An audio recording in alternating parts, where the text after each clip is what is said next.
This week on Rein It In with Ash and Josh. Quite into theatre, singing when I loved musicals, absolutely loved them. The events don't have any money. We've literally, I think it's literally this year, they've just now started to say that the winner of if you win a class, you get your entry fee back. He's not doing too well. You might want to come say goodbye. So we went and saw him. Sorry, that's a bit of a bodacious subject. That looks nice. Yeah, they don't they don't actually care. So every week you have to get a huge big word. Because I obviously don't know big words. Who gives you the words? His uncle. But I literally hid in the lorry. Do not. It's gotten better, but I do not deal with show jumping pressure very well. Oh God. Where do we start?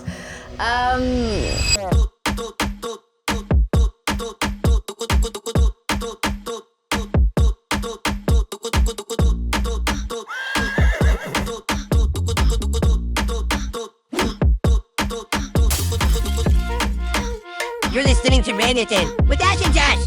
Right. Okay, so before we get into today's podcast, we have an announcement. He's taken me off the record because I have no idea where direction. I 100% knew that you'd have no idea about this. Okay, so the podcast has been nominated for an award, hasn't it, Ash? Oh, yes, it has. So what award have we been nominated for? World's Best Podcast? So, thanks to Horse Monkey, we have been nominated for, I think it's the Moscars or Moscars. It must be Moscars, actually. Monkey and Oscars. Yeah. So, the Horse Monkey Moscars Award for Positive Impact of the Year. Yeah. So, guys, if you head over to the Horse Monkey website, you'll see the nomination procedure. If you can nominate the podcast for the positive impact of the year, we really appreciate that. Yeah, we would. I feel like we've given a bit of an impact on people. In some negatives, some positives. Some negatives, some positives. But I think a positive impact is just giving someone the content to listen to on a really shit, rainy day when you're mucking out a stable. And that is what we're all about. The little people. Like you, Robin. Yeah? never forget that. This podcast is it's for people like you. Yeah. We love all our fans from the top right down to the bottom. We love you all. Welcome back, ladies and gentlemen, to the Rein It In podcast with Ash and Josh, the number one podcast. I've never seen you so red. I was directing that at today's guests. Partner in crime who's come along. Today we have a fantastic guest, a absolute legend, and a legend to be with the name that she has behind her. So there's a lot of weight for where you're going, but I have no doubt that in the future holds a true stimulus of who this person is going to be in the eventing industry. So we're very, very lucky to have her. She's come a long way to speak with us today and just have a bit of a chat. Ladies and gentlemen, Ellie Fredericks. Oh, you're making me blush. Thank you. I stumbled over a few of my words there, and I don't even think some of them grammatically made sense, but we usually have a written intro. That I put together, don't worry. He puts the intro together, but we ran out of paper, unfortunately, so I had to improvise that a little bit, and I just sort of went, where's the big words that I have in my vocabulary? And they exist. They didn't arrive, so we'll do... Grammarly's really helpful for that. Inputs big words. I can tell that you are studying at uni because these are things that you'll use. I did theatre at uni, so instead of having to do words, it was more like, how do you feel today? It was a very different style of education, and hence why I'm doing this now. Let's start at the very beginning, the journey in which you got into horses. Where did that all come from? Oh God. So my parents both evented, both went to the Olympics, both very horsey. So when I was 2.5, of course, their idea for Christmas, get me a Shetland, which, might I add, is still alive at the age of 38. That is impressive. Yeah. Do you still have him or her? Well, we rented him. That's not loaned him. There we go. He's not a house. Sorry, it's uni. Got a down payment. Uni housing is really in my head at the moment. You really need that grammar. Oh yeah. Grammarly. So we loaned him when he was 20, but he lives like 15 minutes away. So we go and we keep horses. She's got a massive field out the back, so we keep horses with her that we're just about to stick one of our 5-year-olds out with, one of our retired ones. And so we go and see him. But a couple of years back, she called and was like, yeah, he's not doing too well. Like, you might want to come say goodbye. So we went and saw him on to, we're sponsored by Pure Feed. They've got like a shout out Pure Feed. Today's episode is not sponsored by Pure Feed, but it can be if they want to get in touch. They're like meadow mash and like veterans, so it's literally like a soup. Right, yeah. And he's, God, that was 2021 and he's still going today. Wow. Yeah, I did like a photo shoot with him. So I've got one of our other homebreds is also grey. He's grey. So I've got like a photo of like big grey, little grey, and then with my Cardboard young box. rider horse. Yeah. Couldn't not get it in there. So yeah, I then had a couple of other ponies. I wasn't really interested when I was little. No. Like, I would go down to the yard. I found a way to convince the grooms to tack my pony up for me. They all knew I was supposed to tack it up myself. So whenever we had a new person come in and they didn't know that, I would go up to them and be like, can you please help me tack up my pony? I can't do it by myself. Played it to a T. I wasn't in. What's the word? Vindictive. That's the word. Yeah, of course you know that word straight away. Persuasive. Persuasive probably better. Yes. Yeah, so I would get them to come tack my pony up. I would literally do one length of the arena and walk and go straight into canter. All I wanted to do was canter and jump, and I'd put the pony back, give it to the grooms, and go back to the house. I was very uninterested. Which that makes me sound so spoiled. I'm glad you said that. You've got self-awareness. I think that's a really important thing. But no, I just wasn't interested. I was actually quite into theatre, singing when I was. I loved musicals. Absolutely loved them. Oh yeah. Okay. What was your favourite? I really like Matilda. My dad used to send we go up to the West End and I was infatuated with it. I did all the grades and stuff. Yeah. So that took me up to end of primary school. And then the horse that I had, which was a really cool cross-country horse, went lame. I think it did a tendon. And so that was off for a year. So I didn't ride anything for a year. Right. And then my mum, randomly out the blue, I'm not entirely sure why, bought a 14-2 little Appaloosa pony that couldn't jump. You see all these ponies going around pony trials. This 90 was its limit, and you had to kick. It would, if you didn't kick, it stopped. Yeah. But she helped me produce it, and I went to my first event. Did the little B80 at Treeborough, and we've got videos of my mum's crying as I'm going around this show jumping course. Happiness or sadness? Oh no, happiness. Oh, that's good. I got round. That was a victory. And no, I just, ever since then, I loved it. Yeah. And I went to my first. This was what my mum was still eventing at this time. I went to my first B90. Again, she literally had to trot. She finished her dressage test. I think did a novice, had to ask the judge, was my daughter's jumping, can I please trot? She cantered over to the show jumping ring just to watch me go around this course. And it somehow the horse jumped clear. I'm not entirely sure how. It literally went like a snail. Yeah. He was a little gem, but he went like a snail, bless him. And then I had a couple others. We got Shrimp, who was, he was a quirky little thing. And yeah, I don't know why, but I fell in love with him. Yeah. Did a lot of the under 18s, met Harrison. Shout out Harrison Chant, who is sponsored by Holstead Performance. And yeah, I started doing all the under 18 stuff, got really into the idea of juniors.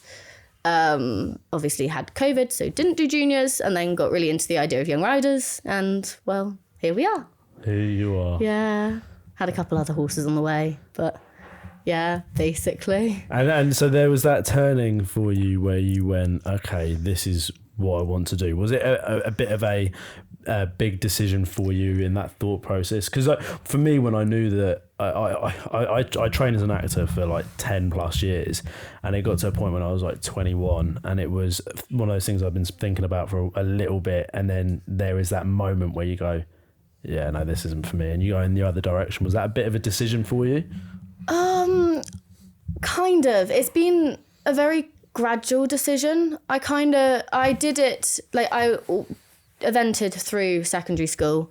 I got to my GCSEs and I was like, right, I know I need to do A-levels. Thankfully, my GCSEs were cancelled due to COVID, so I got very good marks. Big up COVID. That makes me feel so old now. Oh, what, COVID, yeah. But what, She was doing her GCSEs during COVID. Yeah, that does make me feel really old, in fairness. I bet you came away with some solid GCSEs. Oh, yeah. I was a teacher's pet. All my teachers loved me. Yeah. Oh, I can gauge that. I understand why Matilda is your favourite musical. Yeah. It makes a lot of sense, yeah. I'm taking at least A's across the board with 1B. What did I get? No, it's different now because it's 8s and 9s and 7s. Well, I feel old. Now I feel old. To put into, so for context, I got a 5, which is like equivalent to a C or a low C in my mock physics. Yeah. I think I came out with an 8, which is like an A star, because a 9's a hat. A hat? Yeah, like so above an A star. I was in such a bad group of people that they weren't even the options to get an A star. I didn't even realise that was a thing. I wouldn't have if I did. Me and physics don't get on. Any of the sciences, to be fair. Not Same a sciencey girl, person. I know, you feel.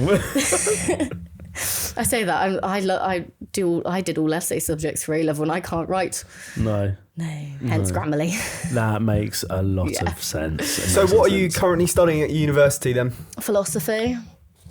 Yeah, that's the reaction everyone has. That's partly because I wouldn't really. Please don't ask me what philosophy is. That's that was his reaction. Yeah, exactly. He's trying to work out what actually philosophy is. The kind of the study of the world, morality, all that kind of jazz. So is that the plan? Finish that, then straight into horses for you? Yeah. Oh, I don't have any interest in doing anything academic. No plans of becoming a philosopher? No, well, it can take you into many like different things, because like it's all the art, like the idea of arguments. So like people go into law, politics. Not that I either want to do that, but yeah, you probably shouldn't study that.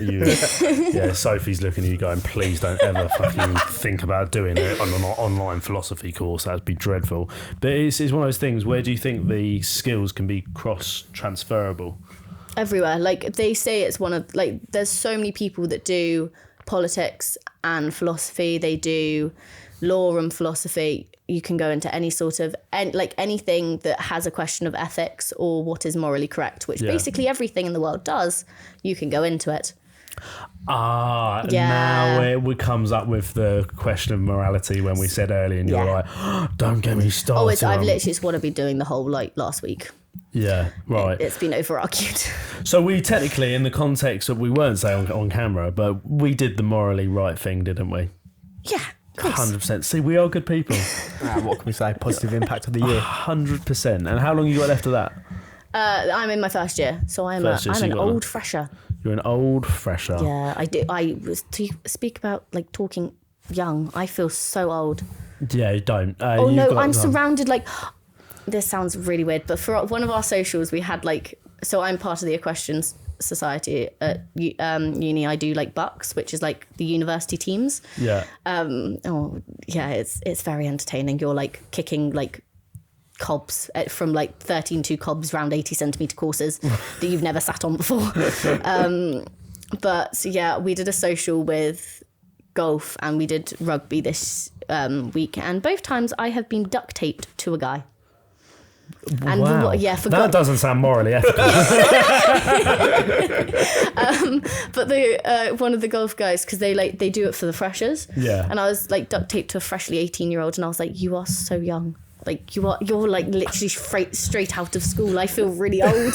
So what's everyone else's at uni opinion on the equestrian side? Do they find it like, because we try and breach like between mainstream and equestrian, and there's such a gap between it, but so many people do it. Well, the Equestrian Society's really like, there's people that are literally doing beginner lessons, and there's people that I'm probably the most experienced on the team. Like, I've competed up to 4-star. There's other people that do 2-star and stuff, and 3-star and stuff like that. But to be fair, Cardiff's probably not the best place for it. Like, most of the people that I know go to places like Exeter, Liverpool. But everyone I speak to or I mention it to, they're quite open-minded. They don't like, you can like mention it to someone, they're like, oh, ew. Yeah. Like, it's very different to like secondary school. Like, secondary school, you mention it to someone, they like look at you like you're like some weird horse girl. Yeah, whereas in uni it's a like, bit they don't like, really you care. say it and it's like, that's a bit of a bodacious subject. Like, that looks nice. Yeah, they don't like, they don't actually care, which is quite nice. Yeah. What's that the word you have to get? That was the word. Yeah, that was the word. Right, so every week you have to get like a huge big word Because in I the obviously podcast. don't know big words. So you just got the word bodacious in the podcast. I can't tell you what it means. I can but tell you what that means, as I've been studying it for the last 20 minutes. It means a few other things, but the main thing I use it in context of there, it looks attractive. So to people that don't understand the industry, they go, that's quite a bodacious industry you're in. Because it's out of their normal. What an attractive thing to be doing, like, for your daily basis. That looks like an attractive lifestyle. Who gives you the words? His uncle. His uncle. Last week, the word was eudaimonia. Oh, yeah, that's Good word. I've not forgotten it as well. It's a good word. And Aristotle. That comes from Aristotle. yeah. And He had no idea what you meant by Aristotle. Philosopher, like started philosophy. Aristotle. He similar Greek things. philosopher, there you go. And he did a lot with the stars, Aristotle. Sure. We'll go with that. I accidentally signed up to a star reading thing. I get monthly updates on my star. He doesn't, does he? I'm paying like £20 a month because I What? can't cancel it. What? You're lying. I'm not. I'll show you. I'll show you the emails on it now. You're lying. I'm not lying. I'll show you the How emails. did you get yourself stuck in this? Because I wanted just a reading to see if I was like. You can Google No, what's this my is like star sign. it's like when you meet one of those girls that are really into star signs. As soon as you get them Yeah. started, you're gone. You're They in know there. everything. They're like, what sort of element of the moon was you born on the energy? I just don't understand how they can believe that some sort of energy will affect you down millions of miles away. It's called Astral Coach.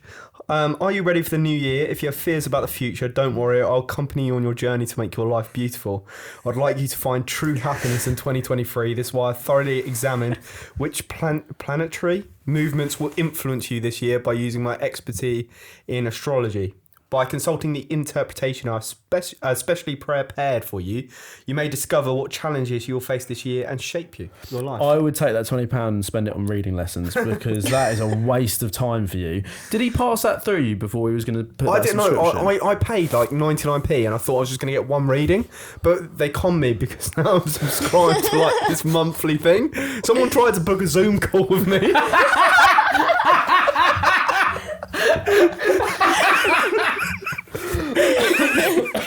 I was like, this is the second time that's happened to me, right? So one time, my girlfriend's dog ate a bit of chocolate on the floor or raisin or something like that, something poisonous to dogs, and she was panicking and it was doing my nutting, I'm not gonna lie. So I signed up for like an online vet thing. And you paid a certain amount of time. You could speak to a vet because it was like 11 o'clock of an evening. Next thing I know, about 2 weeks later, £35 has gone out of my account because I've now signed up for a monthly online veterinary thing. So for about 4 months, I paid £110 to find out about a dog with chocolate. I honestly feel really embarrassed on our behalf. I'm so sorry, Ellie. We do have a brain cell between the two of us. Well, it's gone down from a brain cell to maybe like 2/3 of a brain cell. Yeah, maybe. Well, anyway, moving on. I don't know how we got down to the star signs and that. I don't even know what was saying before. Oh yeah, it was the word. Oh yeah. Yeah, if we look back, sort of 2022 was an awesome year for you. God, that was last year. That's not this year. Yeah, last this year. year, last yeah. year. Like for me, if I was looking throughout your career, that looked like the big step up into the scene, would you say? Yeah, it definitely. No, it was a good step up year. It's the year that we got my little twinkle toes. That trendy. Yep. And then World Championship 7-year-olds. Yeah, that was a good experience, wasn't it, Robin? Okay, there it is. Right, There's something's the come out story. here. There's the story. So Robin worked for us like 2020, like through 2020. By con, because you weren't supposed to work with him. It was completely someone else, wasn't it? Oh no, her father's like shipped her off. Yeah. Like they're like, we don't want you. You're like, she was like, they're like, you're going to England. She didn't even know who she was coming to work What's for. wrong with you? There must be something there. It's just like, God, she arsonist. She just keeps setting fires in the house. But she like went to all the events with us. She had a horse that was doing the same level as Trendy, so went to all the events. She's very good groom. Very good travelling groom. My mother absolutely adores her. I always say my mother has 3 children in her life. Yeah. Marley, the horse, who's the direct son of her 5-star mare. Right. Then Robin, then me. Well, at least you should be bossing her. Yeah. Who drove who here today? I did, but Robin's only just passed a test and she doesn't want to drive on the wrong side of the road. Oh, that's fair play because fair of the enough. Dutch. Yeah, makes please, sense. give that a little bit of a while. Yeah, God. So we took Robin to Lilion with us, and Lilion is renowned for being a very good party place. Yeah. Obviously, I was competing, so I was slightly less Partying. Oh, we had a good Saturday night party, but Robin, from Wednesday to Saturday, I don't think you did drink on Sunday. No, I was passed out in a lorry. Yeah, no, well, we were travelling back on Sunday. But from Wednesday, there's the arriving party. Yeah. So you go, you drink. Robin had a very good time at Lilion. Yeah. I feel like there's still layers to that. Her drunk/hungover plats on the Saturday morning for the trot up were very good though. Fair play.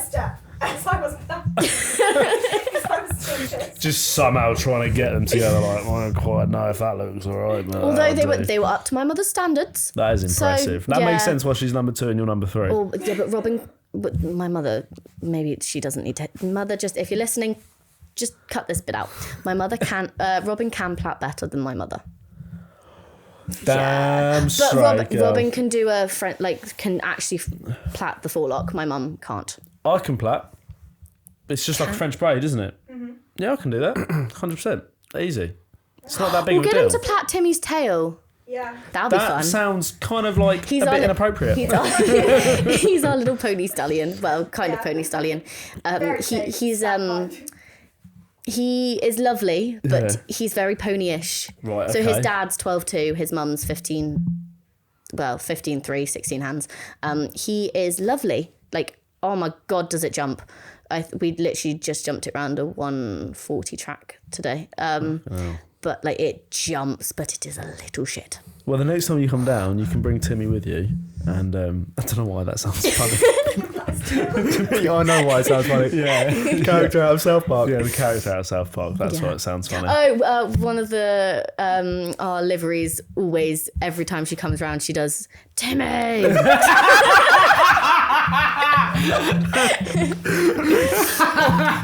This is now my favourite podcast. That comment. There's a level of correctness. Yeah, no, Pip, every time she comes round, she sees Timmy and South Park reference comes out. Just coming back to we got on a bit of a tangent. No. We will find ourselves on a tangent once more. So for people that are getting into eventing, you have a lot of not just experience from yourself, but because of the family you come from, you've got an amazing library of knowledge that's been passed down to you.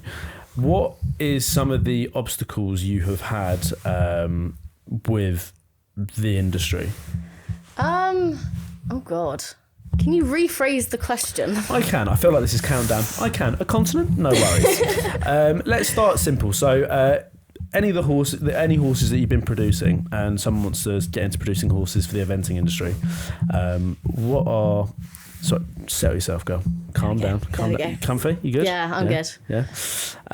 What are some of the obstacles you have faced when producing horses for eventing, and how have you overcome them? So my mum, obviously my mum's an event, or has made her living through eventing. Despite what people think, that means that we do not have a lot of money. So buying horses, well, we have to buy them to produce them, to sell them, that's how we make money. That's how we keep the business going. Like my mum she likes to say, the business has quite high profits, but quite a lot of the expenses are huge. So high profits, turnover. So the profit margin would be really, really small. So we have to keep producing and selling them in order to make the money.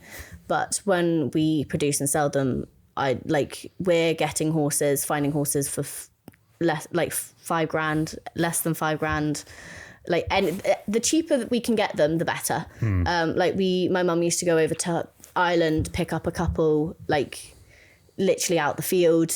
A lot of them 3-year-olds, 4-year-olds, things that had quirks. We got we used to get things that couldn't hack because no one wanted to buy something that couldn't hack. And then we'd get it to the point where it could hack on its own, or hacking company, hack on its own. So I ended up with quite a lot of quirky horses. And I think in the long run, that's definitely helped. It means that I don't mind sitting on something that is going to buck, is going to throw shapes. I don't really care. The hand gestures.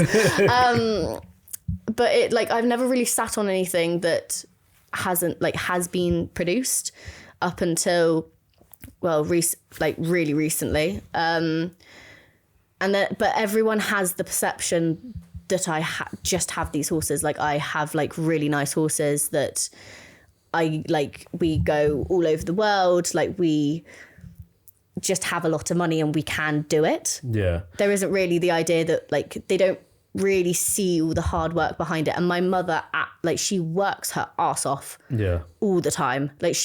She would be, she doesn't start on the yard at the same time the girls are. They start at 7:30. No, it's not good enough then, is it? It's not good enough. But she will be there at 8 o'clock and she will be one of the last to leave.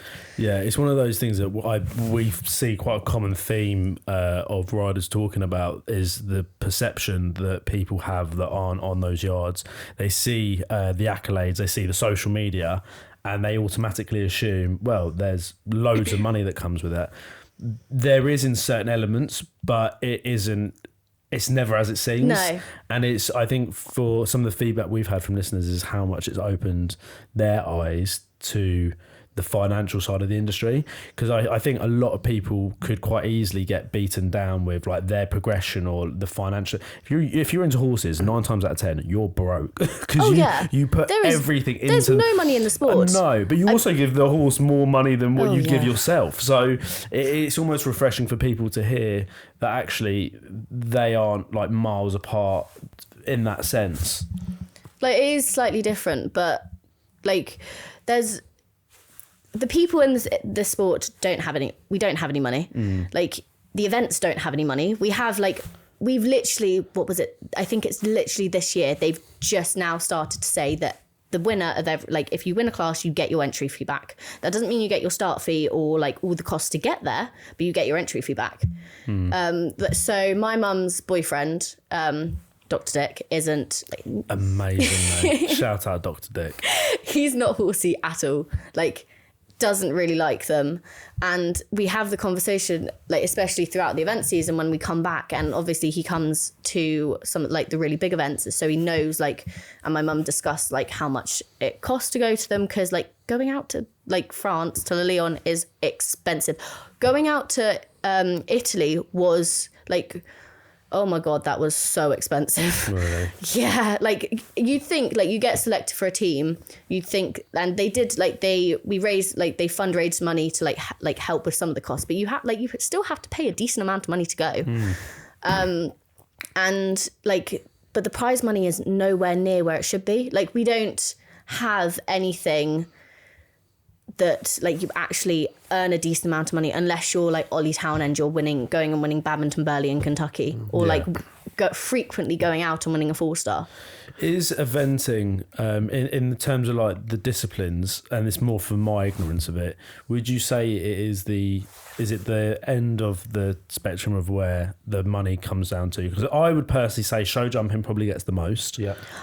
I don't know much about show jumping. Definitely, like we always we always joke. Oh my god, we need to go into show jumping, but every event is like shit scared of show jumps. It would be show jumping, then for prize money, just prize money. We're talking. It'd be show jumping, eventing, then dressage. Yeah, I wouldn't know dressage, and it's because it's the entertainment factor.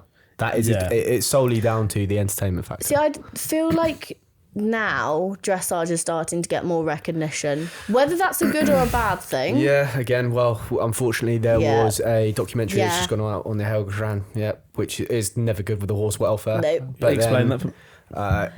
We'd be here a while. Yeah, if you have time, you can look at the article. It's awful. Not good. Yeah. No, it's really bad. It's very bad for dressage. Very bad. Give me a brief overview. So basically, a reporter went into the Helgestrand stud undercover and witnessed how they manage and look after their horses, which was not good. No, it's awful the way they look after the horses. Right. Okay. Like I say, I would.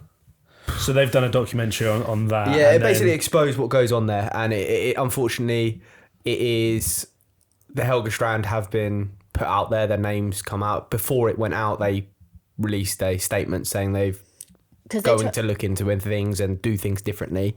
But I would also say and add to this, Helgestrand has been strung out to dry here, but they're not the only ones like it. It's just an eye opener into the world of equestrian sports. That's not just dressage. That's you'll find it everywhere. You're balancing that whole act with horse welfare. I'm not by any way like what they've done and been found to do is disgusting. Right. But unfortunately, there's so much of it that goes on in the sport. But there's not enough eyes on it, and how do you monitor something like that unless you've got someone doing that all the time? It's difficult. Yeah, the issue, like you start getting the public into like seeing. Yeah, it's not good for the sport. No. That could stop dressage being an Olympic sport. Wow. That's how pivotal that could be. Helgestrand is one of the biggest, if not the biggest breeding stud in dressage. That's how pivotal Where that are they? is. It sounds like they're based in Germany. Denmark. Denmark. Yeah, they're Danish. Danish. Denmark. But like it's the same thing with eventing. Eventing over the years, they've had a couple of incidents that have brought up a lot of things as well, you know? Yes. And that's the issue now. I know you've just had a new person come in to take over British eventing. Because she's come from Australia, we know this. I know stuff. Or netball. Possibly, I think. She came from netball. Yeah, netball. I say that with confidence, I think. Yeah, netball. Yeah. Because British eventing's in a bad way. I know you've touched on there with the fun, the funding, the prize money, and everything like that. Like it's not good. Well, COVID absolutely wiped us out. My mum knows the people that run Badminton really well, and she used to, or she was the CEO, whoever Rosie's just replaced, and she literally said like it's so much. Like she used to have people coming up to her. Like we went to do the young rider 3-star at Badminton, and it was like her last couple of days in the position, and she was like in the rider meeting. They were like, "You please don't come up to her. Like she is finishing. Like it's already stressful enough. Like it's like COVID's absolutely wiped us out." Mm-hmm. Well, I also I won't name the venue, but I know that events would. Literally, this specific event, would be inundated with entries, people on wait lists, and now 2 weeks out to the competition, they're running at a 50% capacity. Fuck. Yeah. Which is bad because it's so expensive to run your horse now. Right. The only sport that is really like doing wonders, and it's not for us, is racing. That's the only one because it's got the mainstream interest. And that's what I guess what we try to achieve is that mainstream interest to it, because it flourishes. It's difficult with eventing though. Like the interest is the cross country. Yeah. But then we 3 days. It's over 3 days. Like you're not going to have someone like that's quite a long time. Like you need to know when to tune in. On it, yeah. Like I don't like. There's always discussions as to whether they're going to change the format of like the Olympics. because obviously like we have so many announcements when we go to events. Like everything on social media has to be positive. Like there can't be like smile, like ears forward, always smiling. Like it has to be positive. Like they are so worried about what's going to happen.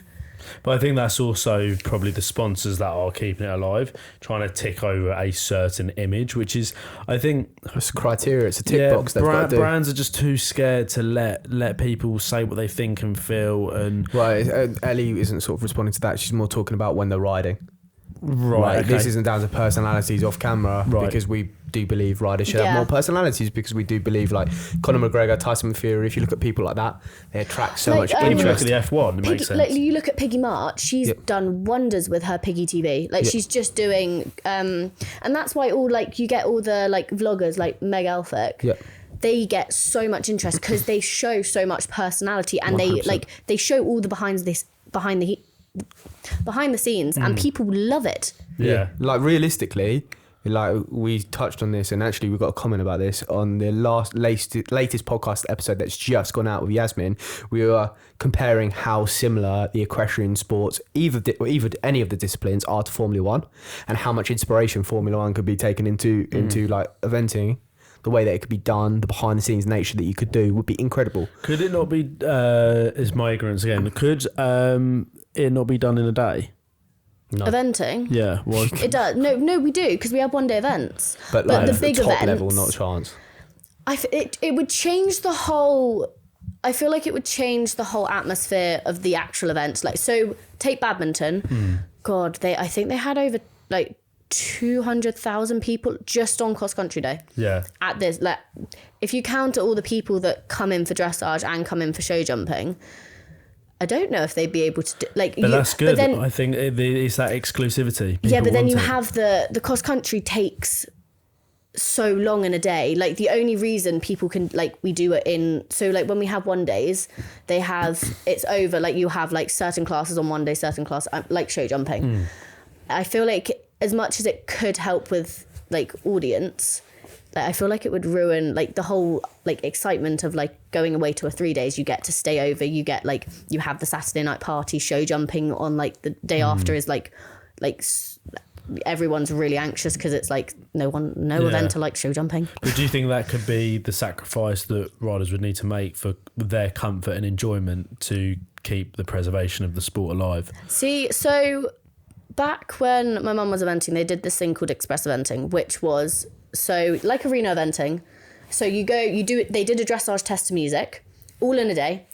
Actually, it might have been across 2 days, but they did a dressage test to music. They made their own music, similar like dressage. And then the next day they would do like 12 show jumps, then straight into like 12 cross country jumps. And then the last fence would be a joker fence if you had it down. They used to do that at Higgs did, didn't they? Yeah, so they still do, but they did it. They did it in like the O2, no, maybe not the O2. They did it in London somewhere. My mum took. Oh, Wembley, wasn't it? Yeah, possibly.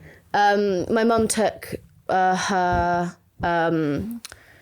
London horse and won it, and then did it. They did it again somewhere else, and she won it on her 5-star mare. But that, like, I think they should do. Because we get so much controversial like things for like, especially for the Olympics, for the cross country element, because they want to be inclusive, so you get other countries coming in and they aren't riding to the same high standards as the other, as France, Germany, England. Yeah.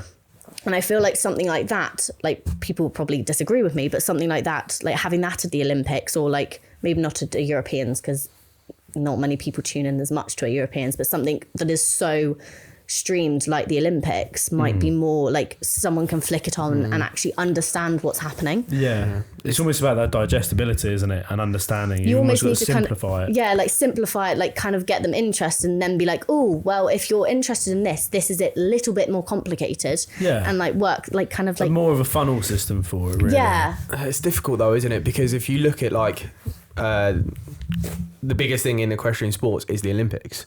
Like that is the biggest thing you could go to. If like Badminton and Burley is Yeah. like the biggest competitions. You're like, well, I've got to prepare for the Olympics, but that isn't the same format that I am competing at the top level at. But You it's know not what the I'm same. saying? It's not the same format anyway. No, it's true. So they do for the Olympics. So obviously Badminton, Burley, Kentucky. It's like 5-star dressage test, 130 cross country, 130 show jumping. Yeah. For the Olympics, if I'm not wrong, it's a level below. So they do, I think they either do a 4 or 5-star dressage test, and then it's a 4-star. Yeah, no, it's a 4-star cross country, and I think it's a 125, 130 show jumping. It's not the same format as it's a level below, but Burley and Badminton. Hence why people like you get Ollie Town and they'll go or they'll take like if they're not selected they'll prefer to go to Burley. Yeah. But Right. Okay, that makes sense. well, kind of. Yeah, kind of. To be it fair, just needs a lot of. Am I wrong in thinking that we had a conversation with someone that said that equestrian is dying in the Olympics? Oh no, that is probably like most people would say that. Like, Yeah. there's no way that anyone can prove that, but I just think the way the sports are evolving, and with horse welfare, which is needed, definitely, clearly after what things have come out as well.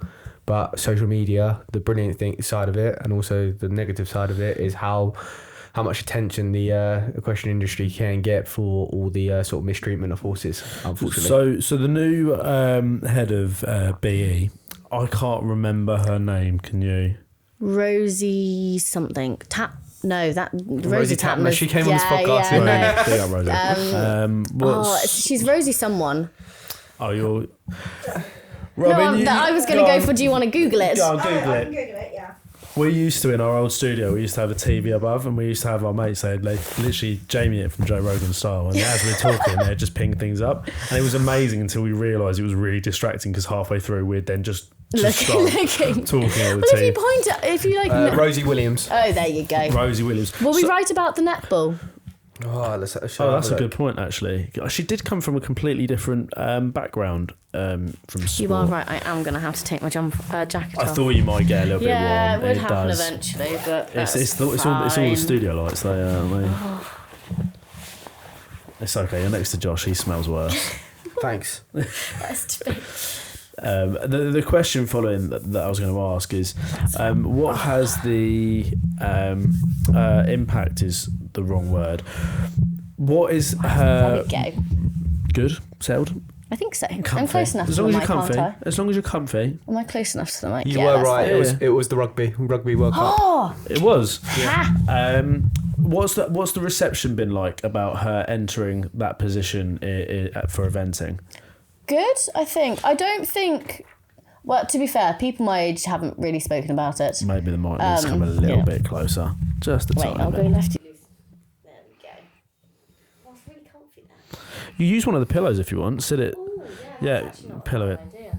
Oh, okay, now There we're you getting go. somewhere. There That we was go. the old- It's taken 42 minutes of this podcast, but she's finally sorted the mic out. We've I'm got finally there. comfortable. We've got there in the end. Sorry for everyone's ears.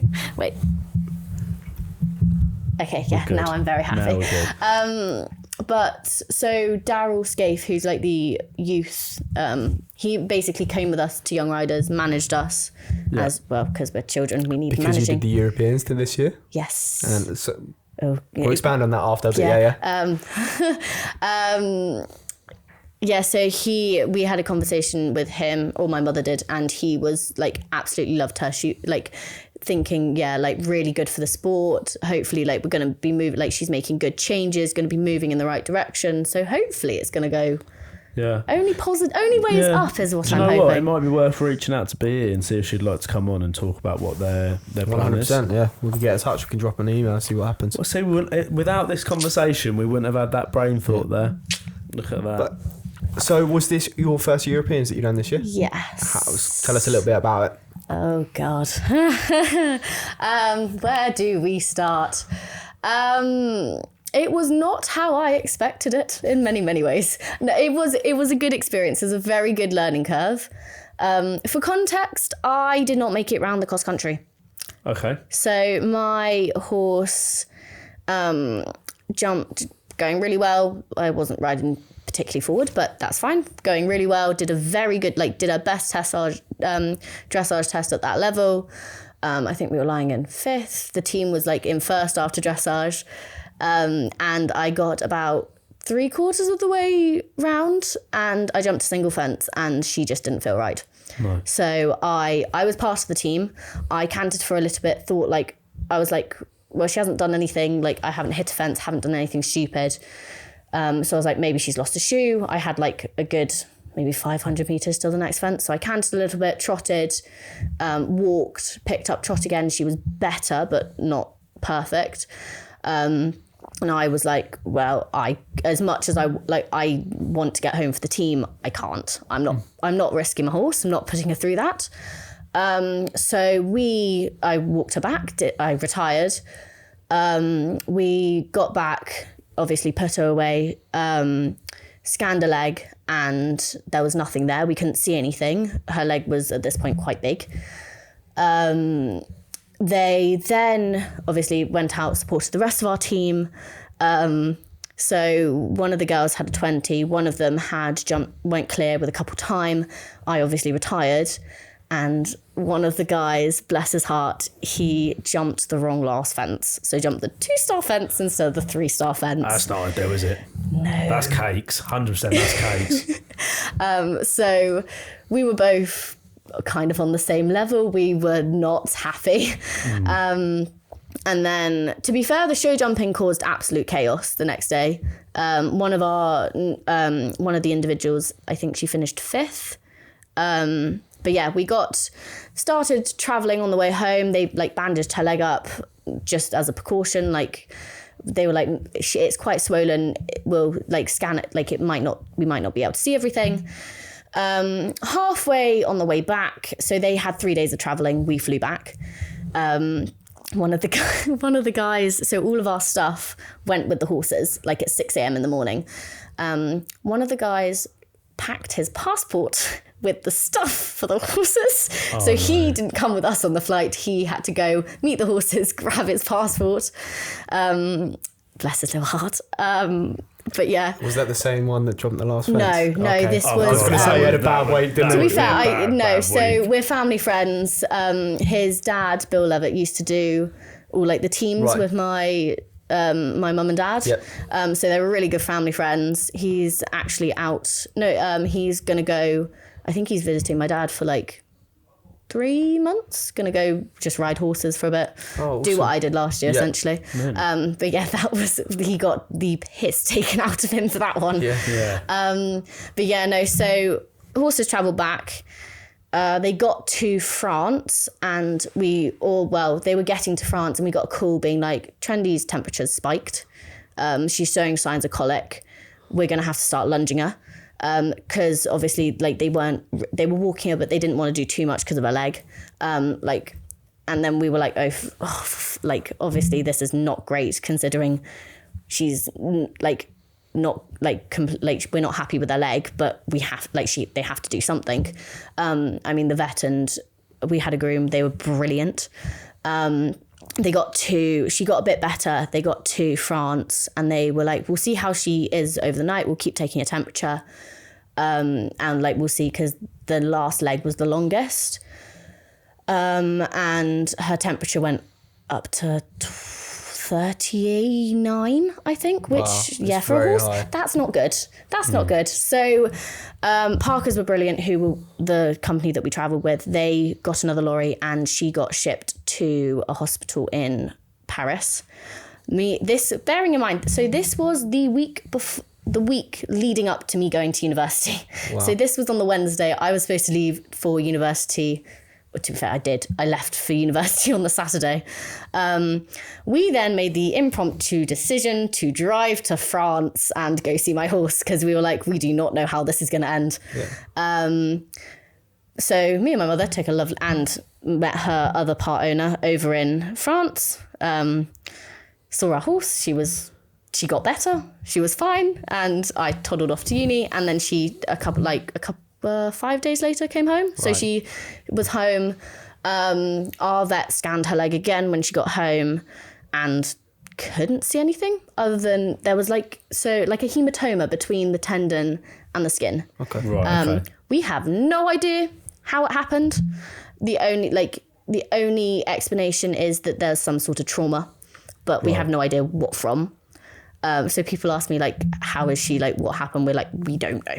We literally don't know. It's like the most, I can't say freak accident, but it's not like it's not something that would like common. Like it's not like she hit something or anything like that.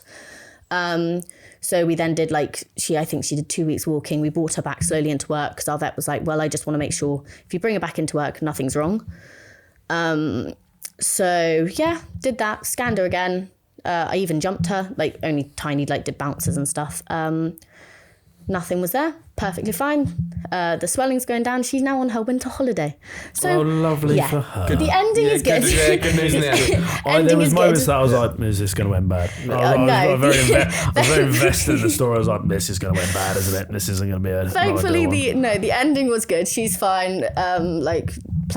She's going on a winter holiday. She'll come back into work the same. But yeah, it was a very interesting experience. So hopefully the next Europeans will be a little bit different. Possibly. Well, I've got to get there first. Yeah. But yeah.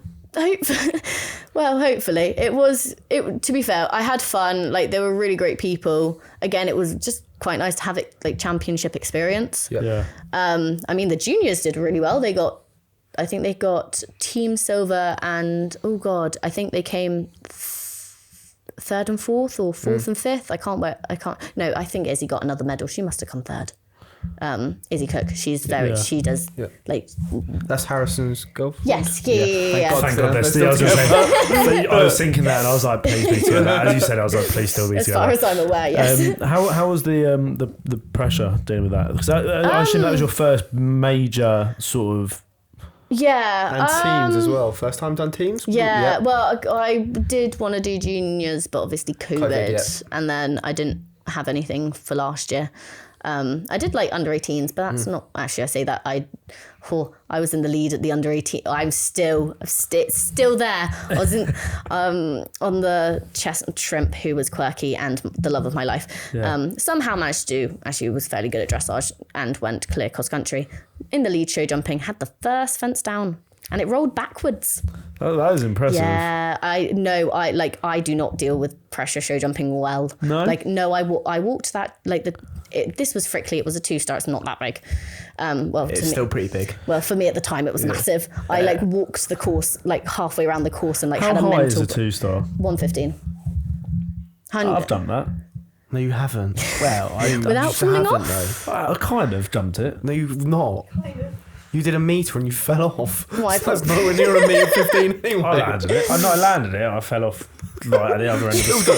Still counts as a fall. Fuck off. No, it doesn't. I'm close to the 2-star. It's the thought that counts. But yeah, I understand when I have to walk those fences. Oh no, I had a mental breakdown, had to go back to the lorry, calm down and come back and I don't think I walked the second half of the course. I think I just watched it. Yeah. But I literally hid in the lorry. Do not. It's gotten better, but I do not deal with show jumping pressure very well. Have you sought for I don't know how to phrase this, help? You need help. I heard the way that was coming out. I was like, there's no other way. It's just going to be that. No, I've thought about it. It's like my mother's thought about getting a sports psychiatrist. To be fair, we got one of the girls at the yard. Her mum is a psychiatrist. Yeah. I've thought about it, but it has gotten better. That's good. Where do you think it comes from? Again, quirky horse was a little shit to jump. I couldn't jump it at home. Yeah. And any time other than in the arena, if it went to the same place, like a competition, it was normally fine.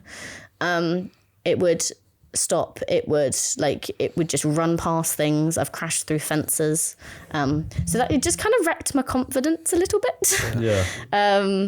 So then my mum's, oddly enough, once we sold that one, and I got my mum's stallion, who is a gem, and started jumping bigger. He helped my confidence a lot. So it came a lot from confidence, to be fair. Yeah. We was talking about what your mum's offered you, etc. And one of the things I had is she has created such a exceptional name for herself in the industry. Is that Do you feel that pressure on you? Oddly enough, no. Like, she's been so supportive, and I feel like it makes a difference that everyone, people, at least people my age, don't really know her, because she is a bit. Oh, I can't say past her time. She did like don't say that. She Don't say That's another thing. I'll leave that one in. But she, like, when she was eventing, she was like, it was early 2000s. That's when she was in her prime, just after she had me, might I add. So I'm lucky I don't really feel it. I probably get more pressure. Like, my mother gets incredibly nervous. Really? Like, oh my God. So we went to Hartpury to do my first 3-star long on Twinkle Toes, and she hid, for the show jumping, she hid behind the commentator's box until I got to like the last 2 fences. She hates show jumping. But She gets more stressed watching me than she was riding. that's quite funny herself. because when I spoke, you weren't about for this one with Felicity Collins. She said her mum found the same. Yeah. That it's so much like, I don't know, because they've done it. My mum can see a distance. Like, if I'm gonna miss 10 strides out, But it's almost like it's you're helpful not in sometimes. control. It helps sometimes because she shouts at me and like tells me how to do it. But like, obviously, when I'm in a show jumping like round, she just has to watch me either miss or do some sort of adjustment. Yeah, but I think it's that theory, like Charlie can tend to be not the easiest passenger, and she will. No. His last 10 minutes has gone to shit. No, she'll 100% back this and understand it. She agrees, but she says it's because she's not driving the car. So because she's not in control of if something comes, because I always say something like, let me drive it, and I'm exactly the same. Whereas I'll see something, because I'm so used to driving all the time, that the minute I have to sit there, you start looking at external hazards or problems, because you're not having to focus on the actual movement of driving or the thing you're doing. Which is really helpful, because like when she's teaching me, she will teach me in a way that she would tell me what to do if she was on the horse, which I absolutely love. And she's very vocal about it. How is that relationship training with your mum?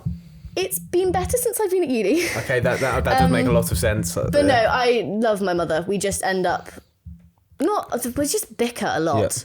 I think that's normal. I mean, I lived with her, or at least the last year, I lived with her, and then I saw her 24 hours, like literally 24 hours.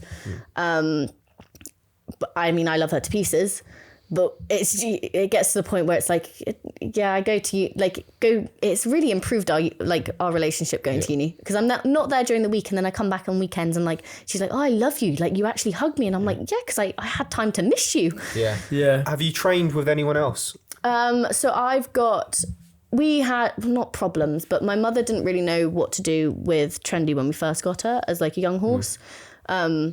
She came from Gorgebridge Sales and was just a bit of like, I don't know what had happened to her. She didn't really like people. She really overjumped fences. And like, she just wasn't, like, she just didn't really go the way you wanted her to go. Like it literally looked like she had just been pulled together and shoved over a big fence. Yeah. So we went to a guy called Jeremy Scott, who has massively helped with my show jumping. Okay. Like, again, goes with the confidence. Like, he gets me jumping around 130 tracks. I did my first couple of 130s this year, like BSJ, and we went to Wellington, which is huge. Huge. It amazes me that you're more nervous about jumps that come down than jumps that don't. Yeah, I can't get my head around that. I can't explain it. Like, so I did Trendy's first advanced Aston. Yeah. And I was more nervous for the show jumping than I was the cross country. I had great fun around that cross country. I don't know what it is. Well, to be fair, it's not more like, no, I just know, like, it's your comfort. It's your bread and butter. But why is that your comfort, though? I don't. Well, all of my horses have been, like, I'm an eventer. All my horses have been better cross country. Yeah, if it's what you've grown up with, that's normality. Yeah, like going back to the chestnut wouldn't ever really. Well, he might run out occasionally, like at a corner, but he had a really big problem with left-hand corners. But he would stop really often, like practicing show jumping, but wouldn't do it cross country. Like, was really confident cross country. Yeah. So I feel like it really depends on the horses that you get. Like, to people that want to stick their, like, 12-year-old children on, like, 3-year-olds, please don't. Yeah. Not without, like, professional help, Steer please. away from that. Yeah, maybe stay clear. I always think, like, eventing, like, you must be insane to be doing that. Oh, yeah, but I love it. It's like, but people say that about, like, F1 drivers. Like, you're insane to drive that fast around a corner. Yeah. And this is the thing. I don't know why I like, want to gallop at a solid fence. No, and this just is fun. where, when we were talking earlier about, like, the entertainment factor of eventing and taking it forward, and, like, because it has that danger to it, there is an element where mainstream people will watch that. You don't watch the F1 to see people crash. You want to see, because they're performing such an acute skill that not many people have and can do to a top level, and the risks are there. And I think because eventing has that, especially cross country has That wow factor. If the discipline is tuned correctly, I really think it will change the entire sport. It's why I think it would be really interesting getting Rosie on and having a conversation with her. I think, to be fair, it's difficult because I do not want to be a course designer. Like, to be fair, my dad's, like, he's started doing course designing, and I don't know how he does it, because you get, who is it?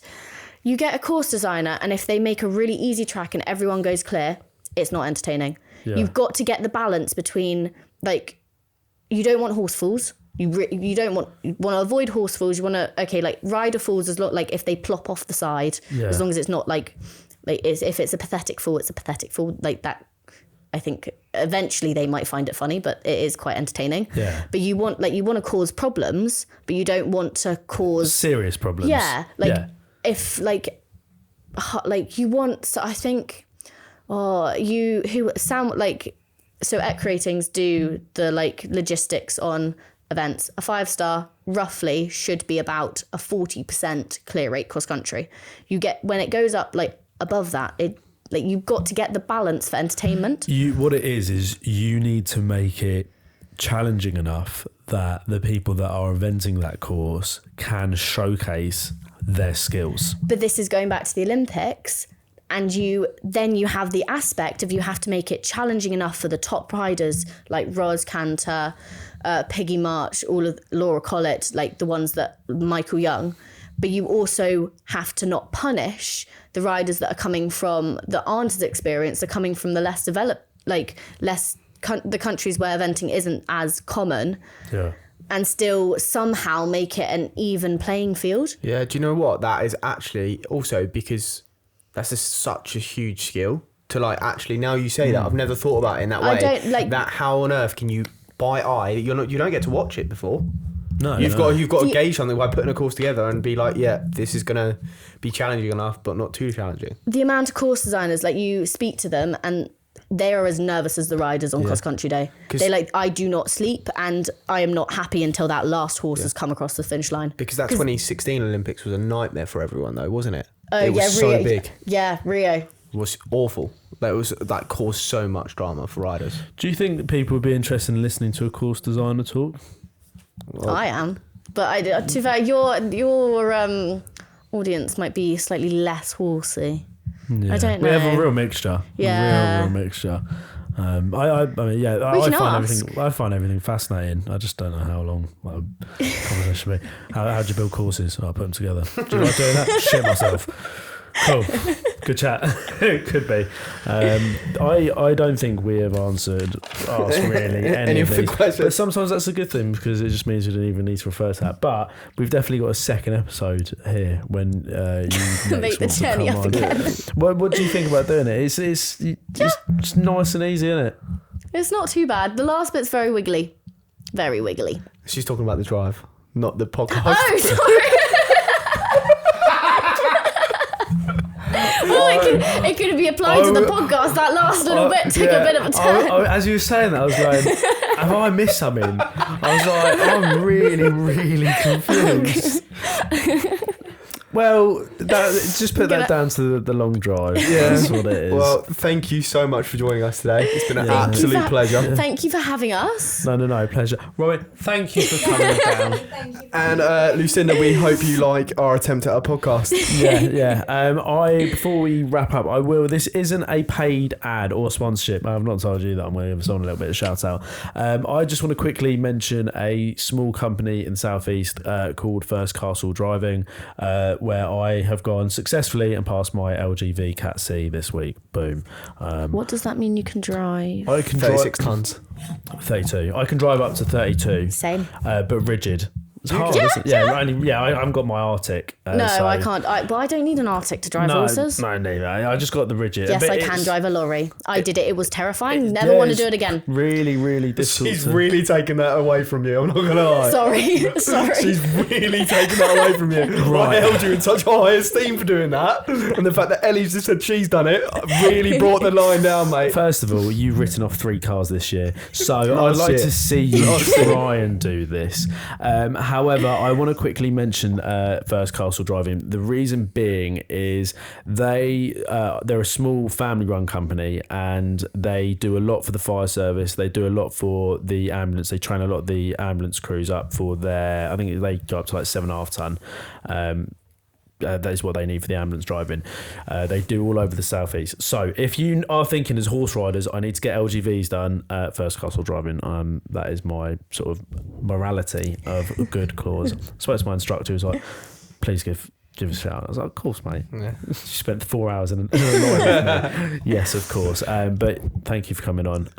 It has been a interesting podcast, but one of my favourites. I think I thoroughly enjoyed it.